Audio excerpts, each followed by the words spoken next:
جی السلام علیکم. وعلیکم السلام. کیا حال ہے؟ ٹھیک ہے؟ خیریت سے ہیں آپ؟ شکر اللہ کا ٹھیک.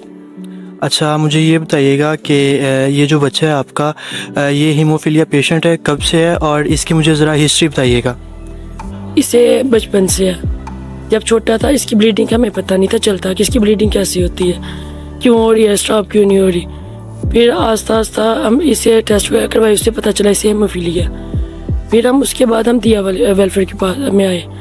پھر یہاں پہ اس کا ٹریٹمنٹ اسٹارٹ ہوا. اس کی نیزل بلیڈنگ شروع ہوتی ہے، اسٹاپ نہیں ہوتی جب تک اسے انجیکشن نہیں لگتا. اسے انجیکشن فیکٹر 8 لگتا ہے، جب نہیں رکتا تو پھر اسے وان ویلی برینڈ لگتا ہے. تو پھر اس کی اسٹاپ ہو گئی بلیڈنگ. بعض دفعہ سردیوں میں تو 2 ماہ 3 ماہ گزر جاتے ہیں، لیکن گرمیاں جب آتی ہیں اس کی 1 ماہ میں 3-4 دفعہ مسلسل بلیڈنگ ہوتی ہے. اچھا مجھے یہ بتائیے گا کہ آپ کو دیا ویلفیئر آرگنائزیشن کا پتہ کیسے چلا اور آپ کب سے یہاں علاج کروا رہی ہیں؟ مجھے ڈاکٹر طاہر محمود بٹ ہے، انہوں نے بتایا تھا دیا ویلفیئر کا. میں انہوں کے گئی تھی، انہوں نے مجھے بتایا، میں پھر گئی وہاں پہ تو رجسٹر وغیرہ کروایا تھا میں نے اسے.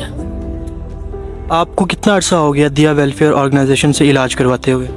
جب سے دیا ویلفیئر بنا ہے 4 سال ہو رہے ہیں کہ 5 سال ایسے، تو تب سے میں ادھر ہوں. میرا بیٹا رجسٹرڈ ہے تو الحمدللہ علاج میرے بیٹے کا اچھا ہو رہا ہے. جب مجھے ضرورت پڑتی ہے میرے کام آتے ہیں. اسی وقت فیکٹری کی ضرورت پڑی ہے، فیکٹری اسی وقت انہوں نے لگایا جس ٹائم بھی میں آئی ہوں.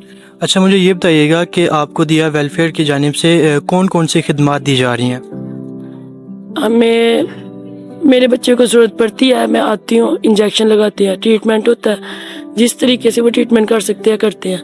لاسٹ ٹائم میرے بیٹے کی اتنی بلیڈنگ اندر ہوئی تھی، انٹرنل بلیڈنگ ہوئی تھی میدے میں، تو یعنی کہ ڈاکٹر نے جواب دے دیا تھا، لیکن دیا میں آئی تھی، انہوں نے میرے بیٹے کا ٹریٹمنٹ کیا تھا، تو شکر اللہ کہ میرا بیٹا ٹھیک ہو گیا تھا. اچھا مجھے یہ بتائیے گا کہ آپ کو دیا ویلفیئر آرگنائزیشن سے جو ٹریٹمنٹ ہو رہا ہے کیا وہ ٹوٹلی فری ہے؟ جی وہ ٹوٹلی فری ہے. ہمارے ساتھ وہ تعاون کرتے ہیں ہر طرح کا. اچھا آج جیسا کہ آپ کو پتہ ہے کہ ورلڈ ہیموفیلیا ڈے ہے، تو اس کے حوالے سے ہمارے ناظرین کو کیا پیغام دینا چاہیں گے؟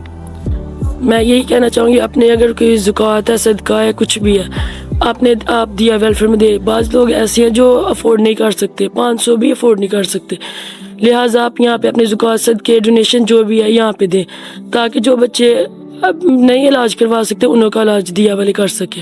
جی بہت شکریہ.